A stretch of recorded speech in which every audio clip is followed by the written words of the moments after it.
Okay. All right, this is from Commander Taco. Ask Boots, were you worried on how well the film would perform, considering it's so creative and different than what most audiences see now? No, I was pretty sure that people were tired of seeing the same old thing. And I know I was. And that's how the only way I can create my art is making something that I like. And I know everybody's tired of all the same stuff they keep feeding us. I mean, we eat it because it's the stuff that's there. So, but I knew people wanted something new, and I knew it would keep them engaged. So I wasn't worried about it. But I wasn't worried about it because of the, you know, how different it was. And tell me, what are some of the films for you that are unique in this way, that buck trends, that gave you the inspiration to want to make movies that are as unique as yours?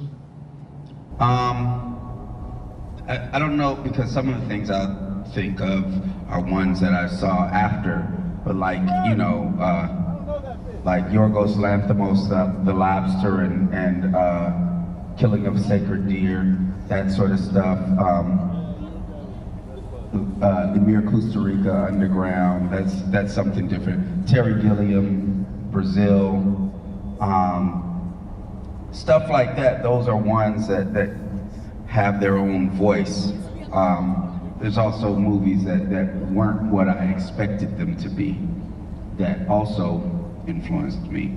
Like two movies I went to blindly were Dusk Till Dawn.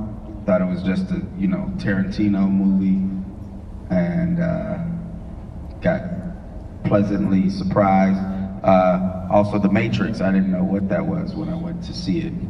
And I love not knowing what's gonna happen. I also went to see this ballet movie that this girl took me to on a date. It's a ballet movie, so I was like, fuck, I'm gonna have to go see a ballet movie. So I got really high. Like, that's the only way I'm gonna see this. And it was Black Swan. And yeah, that was crazy. So Yeah, I wanted to do stuff like that. It's interesting thinking about Dusk Till Dawn, and I can make that connection because the pivot is so strong, and what's interesting is there's so many moments in your movie where you're watching it and it takes that hard left turn and you're just like completely disoriented in the way that, you know, Dusk Till Dawn starts as this sort of heist caper kind of movie and then pivots in this very abrupt way into a vampire movie. And your film takes, you know, these really unexpected turns. And I want to know, to what degree did you design that? Did you say to yourself, okay, I really want to surprise my audience from beat to beat, or to what degree did it just come out that way? All I knew when I sat down to write this was that it was going to take place in the world of telemarketing, and that there was going to be an on-the-job struggle that the lead character had to figure out what side he was on. I knew the very first scene, because that's how my boy Rob Evo got all his jobs, but he never got caught. And then I knew the compliment argument scene, because that happened to my little brother. And for years I was like, I'm gonna put that in a movie. So that's all I knew. And I took the journey with Cassius as it went. And all the fantastical, crazy stuff happened as it came because I needed it. And yeah, no, I had to, and every time I would put something like that in, it was like a big decision. Is this how I'm gonna do this? So like with the Equisapiens, that was because I needed him to see himself. And at first I tried to do it with the rap scene, and I was like, oh no, with the world that's this heightened, that doesn't make sense if it's just that he finds out that he's seen in a certain way and they're racist, that's gonna make him change, you know, his you know, what he's doing in life. I needed something that would shake him to his mortal core. so that he would see himself. And then that's where the decision came. It wasn't like, I want to make a movie that makes that turn. Yeah, so it was organic in that way. I have one other quick question, then I want to do a video question from the students. So, did you have a moment where, think back about the moment where you're like, yeah, Equus Sapien, right? Did you have a moment when then you were like, wait a minute, I don't know.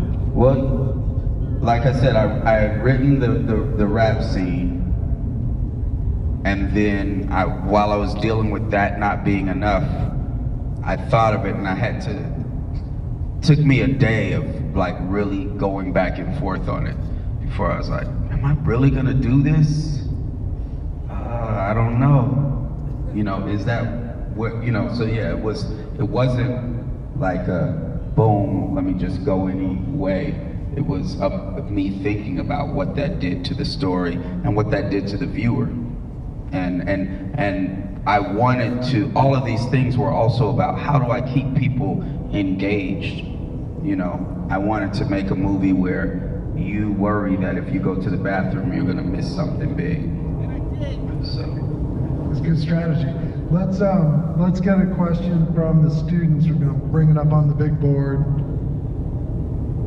My name is Giselle Loera, and I'm a junior. My question is, why did you choose a horse for the human hybrid?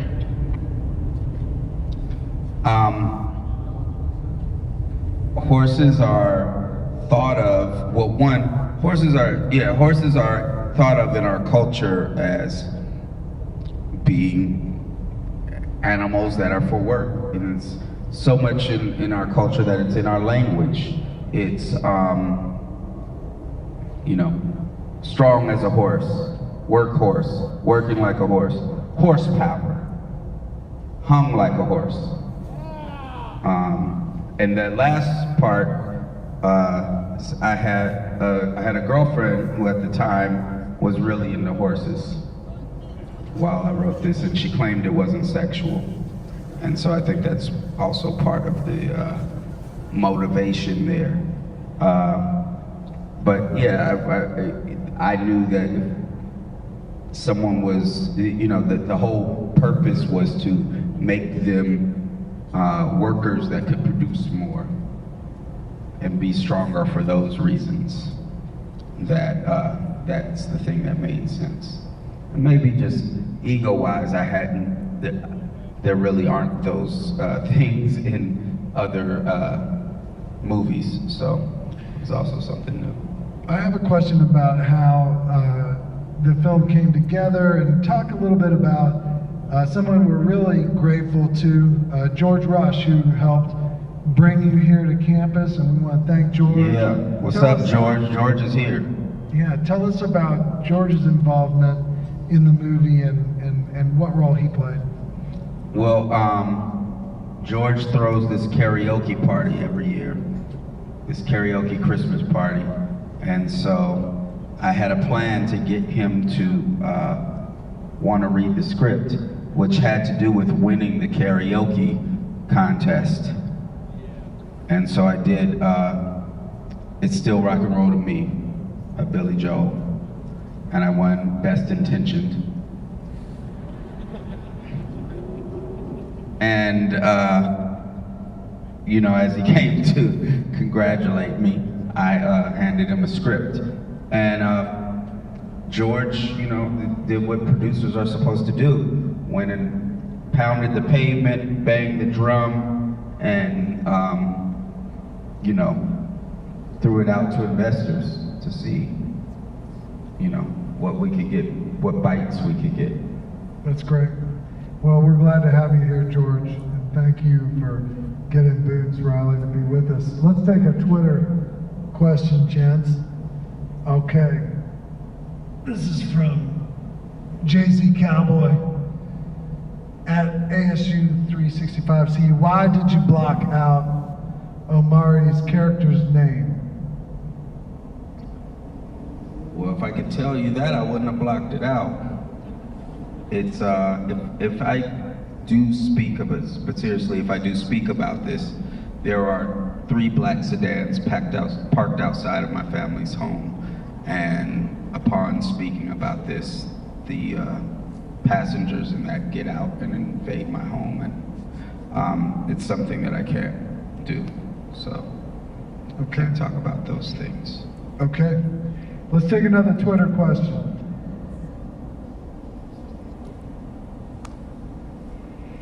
Is worry-free supposed to represent communism or the descent of capitalism into essentially slave labor?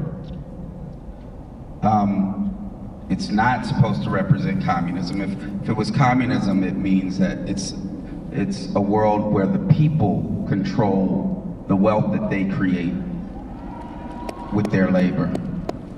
So the people would democratically control the wealth that they create with their labor if it was communism. In this, it's clearly a corporation that is giving the bare essentials for workers to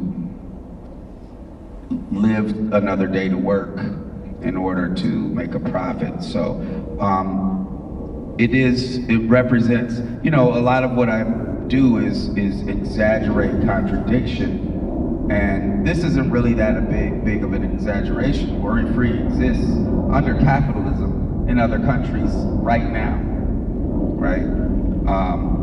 The way we get a lot of the clothes that we wear are from companies that operate like worry-free, or in other things, and it's in the way that even many U.S. corporations get the products that they sell you is by relying on companies that operate that way. The exaggeration in it and the absurdity comes with it happening in the U.S. Because that's just not where it is right now. But the whole idea is that there's something called the crisis of capitalism. The crisis of capitalism is that every year companies have to make more than they made last year. They can't just keep making a steady profit each time. They have to make more. Otherwise, with competition and everything, they get swallowed up. And they have to grow, and they have to continue to increase. So that means they have to raise prices and lower wages, or lower the cost of production, which is going to include wages as well. So if you lower wages, there's less people that can buy the products. So then they're selling less. They got to raise the prices more and sell and lower the wages more. And pretty soon you have a situation where crashes will happen, and or to stop that from happening, you'll have a more fascist society, and things that represent and answers like many companies are putting out that are very similar to worry-free. Got it. Let's take another video question. Hi, my name is Mickey Molina and I'm a junior here at ASU. Cash is transformed physically and permanently into an equisapien at the end of the film after doing the right thing. Talk to us about your decision to punish him in this way. I didn't punish him. I'm not Steve Litt. I think what I'm saying with this whole thing is that that no matter what you do, you can't come out of this world unscathed.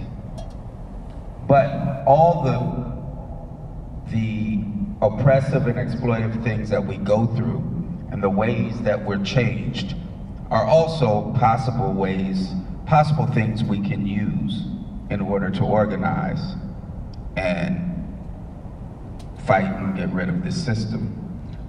So I don't know if he's even punished, because at the beginning, he's groveling almost. He's, he's not fighting back. At the end, he's fighting back.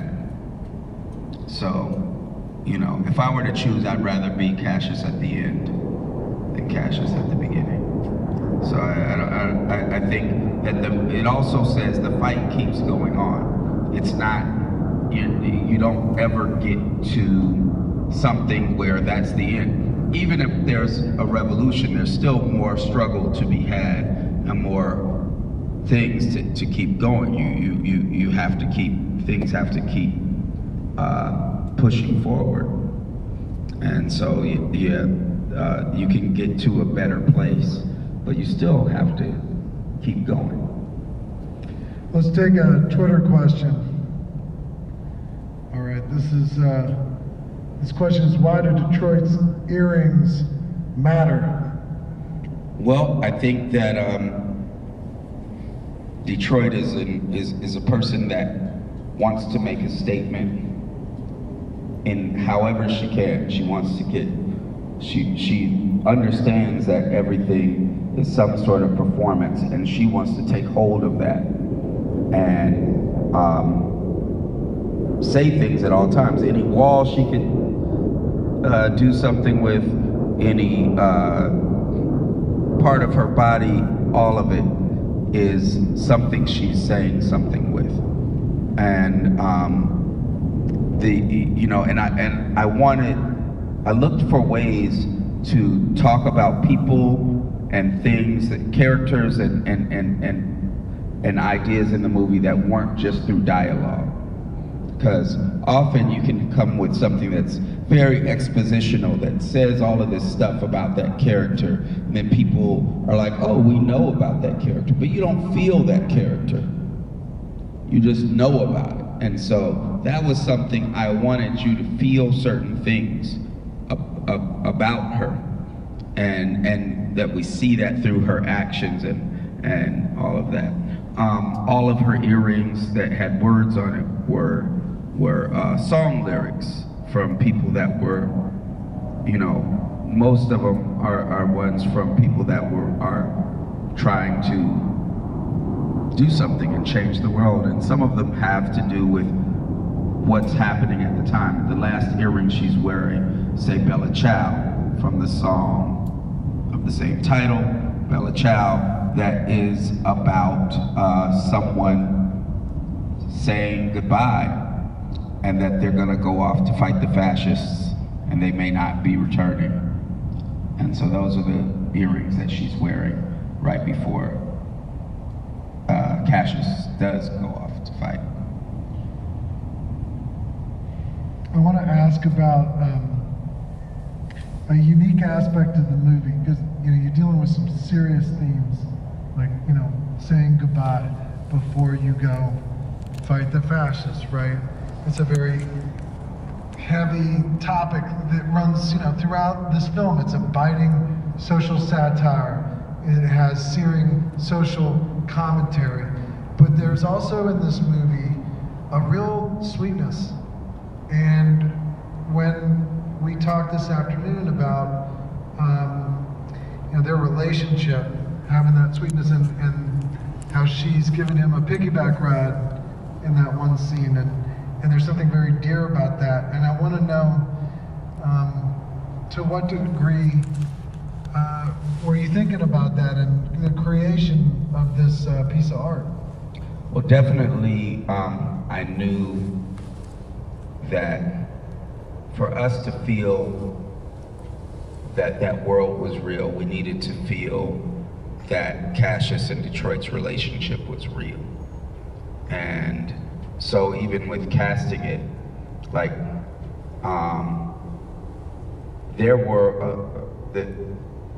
were a lot of people that wanted that role, and I knew that it didn't matter how great the actor was that played Detroit, because we already had Lakeith cast, that we had to feel love right there.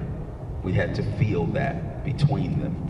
And so that is part of the reason why Tessa was casted, because I saw, actually only over Skype, I saw that they had something when playing that role together. And I think that that's part of, making something feel human is all of these different things that are contradictions. You know, that's why there's things that are funny and things that are scary, things that are, you know, serious, and things that are, you know, just about that human connection that are there. Some of the things that made the movie what it is, speaking of them riding her giving Cassius a piggyback ride, that was all improvisation. That was improvisation that came from them, like hanging out together and doing takes together, like her like sniffing under his arm, things like that. That's not in the script, and that's, you know, that's just them hanging out together. Matter of fact, when they did the piggyback ride thing, that was on the first take of it, and they're laughing because I'm like giving them the evil eye, because that's not what they were supposed to do, and they knew that I was going to make them do it again, and which I did. But then when we were editing, I was like, wow, that's what we needed right there to help tell that story. So yeah, one of my favorite shots of the movie is when they're outside the bar and Cassius and Detroit are looking at each other and talking, and there's all this crazy stuff going on all around them. So. It's a really nice aspect. Let's take another video question. Hello, my name is Bryce Alfonso. I'm a third year here at ASU. So what the story so unique and personal as Sorry to Bother You is, what's it like now that everyone's seen it and gets to interpret it? You know, that was my whole point, is for people to see it, do something with the ideas, you know, have ideas about it, and hopefully do something with it. So you know, it's satisfying for that to happen. It's also interesting. Some of the reads on it are different than I would have had, but sometimes that is not the point, you know. You know, someone, you might make a piece of art and it has a bunch of reflective materials on it, and it makes other, you know, patterns that you didn't think about, but that makes sense, you know. And we had talked earlier today with the power that a piece of art has to connect with movements, particularly ones that relate to social justice, and how that's an important and critical piece of this, and whether it's connecting with the individual that we met earlier today from Project Humanities or the Herberger Institute for Arts and Design, their program Projecting All Voices, or any variety of programmatic means to affect change in people's lives, right? That it's important not just to watch the film for entertainment, but then to try to do something about it in a meaningful way. And I was hoping you could speak to that a little bit, and the importance of trying to manifest some of the change that's reflected in the movie. Well, you can't do it by yourself. You need to join organizations. That's it, and we need to be involved in things that help to make material change, that not only talk about what our problems are and expose that people are fed up with them, because that's important, but also thinking about how we can create movements that are able to use the withholding of labor as a strategy, a tactic for some of the social justice movements. But I think that the main thing first is that people have to join organizations, you know, you know, or make new ones, whatever. You can't do it by yourself. You're not going to, I'm sorry, you're not going to get a degree that's going to help you fix it all by yourself. You're not. Maybe that degree in concert with joining an organization or whatever, and help will be something that then can be useful. But by yourself, the kind of change that we need doesn't happen. Let's take another Twitter question. in what ways does the soundtrack interact with the movie, and do the scenes revolve around the music or the other way around? So to be clear, there are two very distinct parts of this movie, musical parts of this movie. One is the soundtrack by The Coup, and that is, except for one song, all of it is stuff that the characters can hear. It happens in their world, except for the one song, which is "Oh Yeah, All Right, Hell Yeah, That's Tight," OYHYTT, and that's the soundtrack. The score is done by Tune Yards, and that's all the stuff that the characters can't hear. That is the voice of the movie.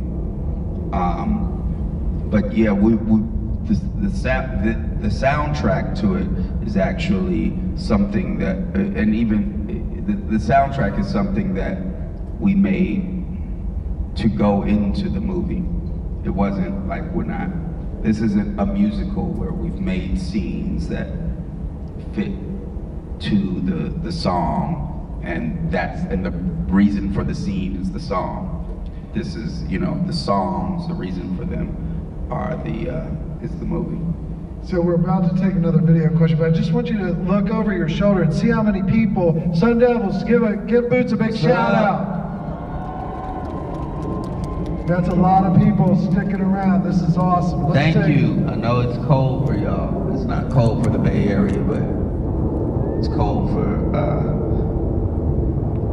Arizona.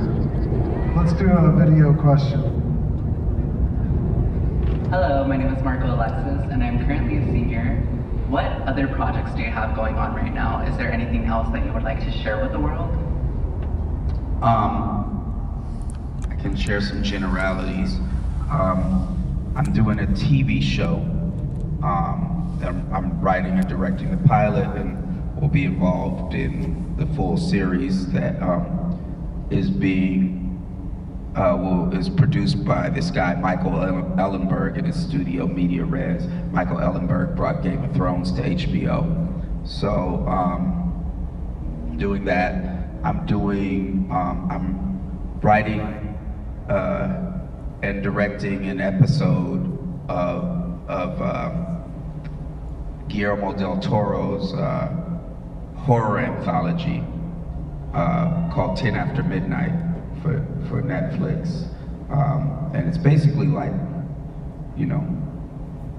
a 1 hour movie, because there's a short story that I'm adapting that Guillermo wanted me to do. But I can do whatever I want. So that's one of the next things. And then I'm kind of writing and developing 2 movie ideas, and the good thing is that because Sorry to Bother You was successful, I can do movies at a lot of places. Sun Devils, would you be excited to have another Boots Riley movie in Sun Devil Stadium? Yeah, that's what I thought. Let's do another video question. Hello, my name is Keegan Luther, and I am a junior here at ASU. So as a social activist filmmaker, do you think it's more important to provoke discussion or to find a solution? Well, I have ideas about solutions. I think, I don't know if you're gonna find the solution in a movie. However, I think what I do point out is that the way to get the solution is, I put out suggestions for how we could organize. And I think that that's important. I think sometimes when people say provoke discussion, what they're really hitting on is that there are a lot of movies that are supposed to be quote unquote message movies, and really they're just like exposing a problem. And by only doing that, kind of saying there is no way around it. is just an inevitability, right? So we have all sorts of stories about how hard it is to live under capitalism, and it ends up just saying, that's the way it is, folks, you know? And but the idea that's always said is that it's there to expose the problem and provoke discussion. But I have a viewpoint that tells me the source of many of these problems, tells me that the source of many of these problems is the economic system we're in, and so therefore, the idea is that, you know, there needs to be class struggle, and that's a big part of what is behind my viewpoint, and I think that ends up getting into my art. So yeah. Let's do another Twitter. Was there a defining experience that prompted the development of Cash's story? Well, I did do telemarketing. Between my second and third albums, I had a 24-year-old midlife crisis that had me quitting music, and we had an organization called the Young Comrades, and you know, at a certain point I needed to make money, but in a way that wasn't going to take a lot of time, and I was good at sales, so I did telemarketing for a little bit until that organization dissolved, and I was like, guess I'll do music again, and we made another album called Steal This Album. Cool. Let's do one more video question, and then we're going to call it a night. Hi, I am Asia Brown. I am a senior at ASU, and I am a film major.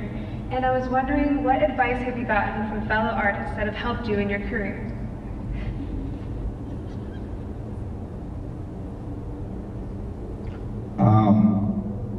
Let's see. Ben Harper once told me, never have more than 2 kids with one woman.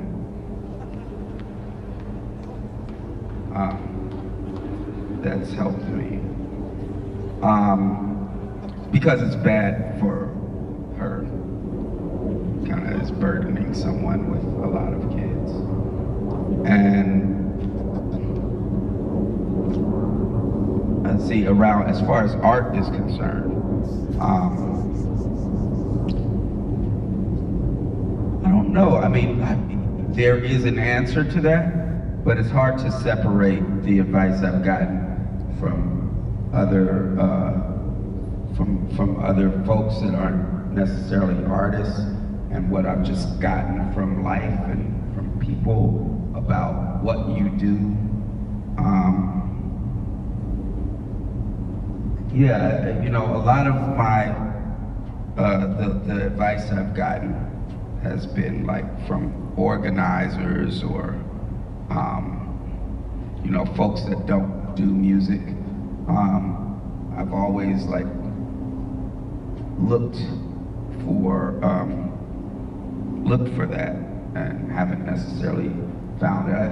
I think I've gotten certain advice on process about things like that just kind of agree with each other, like, you know, and I don't know who this was from, but like the idea that you know, you can't sit there and try to figure out what other people like. You know, I've been throughout my years in doing music, you'll go to some studios and people will be in there, they're just getting you depressed because whatever is the hot sound at any year, you'll find people in the studio being like, you know, so-and-so can make beats just like such and such, you know? Like, for me, coming up first, it was so-and-so can make beats just like Drake, such and such can make beats just like Timbaland, this other dude, he can make beats just like Pharrell. And then, I don't know who it would be even now, because I don't even pay attention in that way. But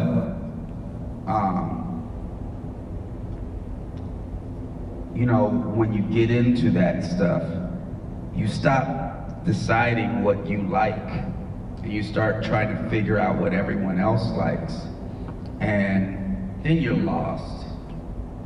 Because, you know, you're making all of these things like supposedly by committee, but you're the person making it and you don't even like it. You just think other people will like this.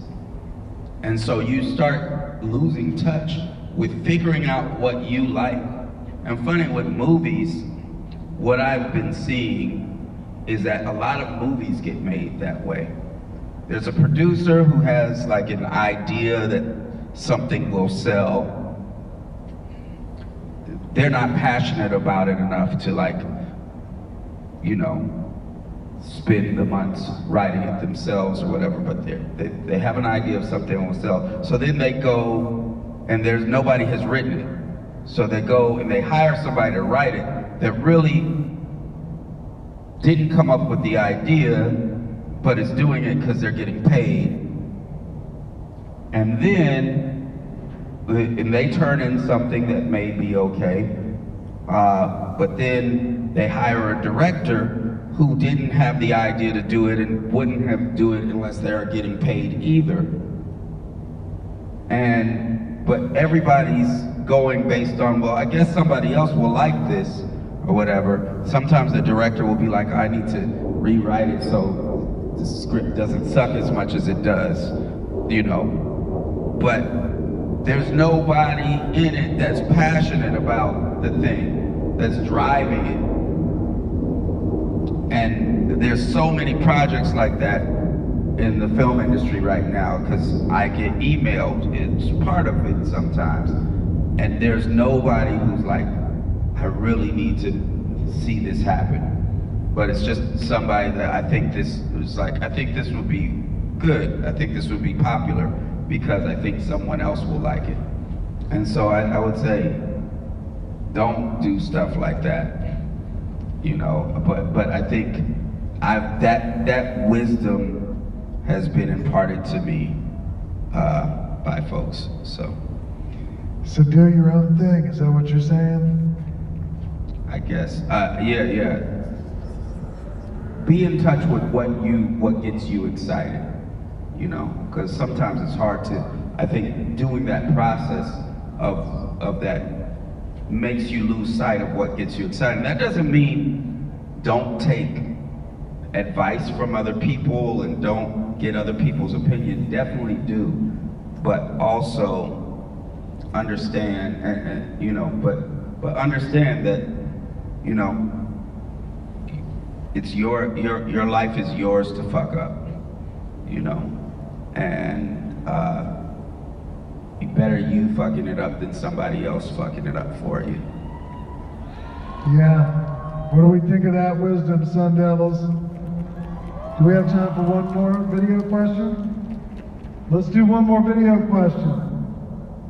Hi, my name is Jake Pollard, and I'm a senior here at ASU. I was wondering, how was it for a great up-and-coming director like you to work with an up-and-coming actor like Lakeith? Oh yeah, it was really fun because Lakeith is open. When I first met with him, going into the meeting, I was worried that he was too young, because everything I'd seen him in Short Term 12 and Dope, and he's playing high school kids in those, and he was, and only like one episode or two episodes of Atlanta had been out.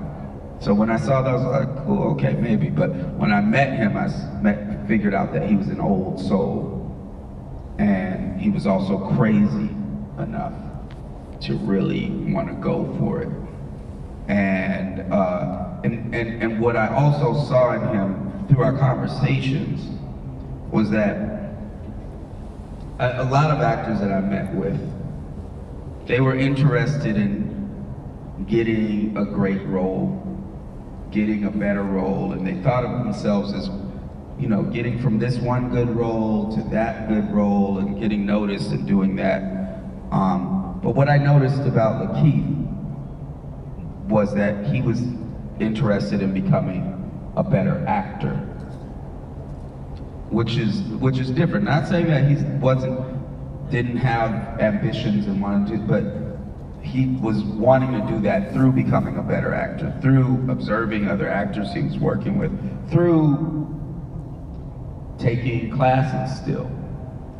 Like, he still studies acting, right? And the Lakeith Stanfield that showed up on set was a way better actor than the Lakeith Stanfield that I hired. He had gone through all of this stuff and he was, you know, he's probably a better actor now than he was when he did this movie. And that was really important, and you know, we developed a way to talk to each other and you know about the character and what was happening in different places, and there was a lot of preparation, but it wasn't. But what he doesn't do, he doesn't learn his lines way beforehand. He waits until like the day before or earlier that day to actually learn his lines. And so what that ends up doing is it gives it an immediacy, because he's trying to figure out exactly what to say, which is what we're doing when we're talking, right? And so you feel him in the moment, but what he's more concerned about, more than the lines, is the emotional place he's supposed to be. And he's not someone who you'll be like, oh, look confused, and he'll be like, oh, should I do the thing where I scrunch my eyebrows and do that? No, he's just like, will get himself to a place where he's confused. Or if you want him to be scared, you gotta make the situation, right? So he's not doing these things where he's acting in these big ways because he's using a technique to show you that this thing is happening. He's just actually going through stuff in his head that's making him feel that way and not worried about exactly what it looks like on his face. Well, it's a great performance, and what a gift you gave him to have that opportunity to play that great role, and what a gift you've given all of us for coming to Tempe. Everybody, let's give Boots Riley another huge round of applause and appreciation. Thank you. Now, Sun Devils, you gotta keep coming back. Keep coming back. Let's have a big round of applause for ASU. Thanks so much, y'all. I came down there and sat in the back, and it felt cool to be down there. And let's give it up one more time for ASU 365 Community Union. Yeah, ASU 365 Community Union. Everybody, you guys have a great night. Yeah.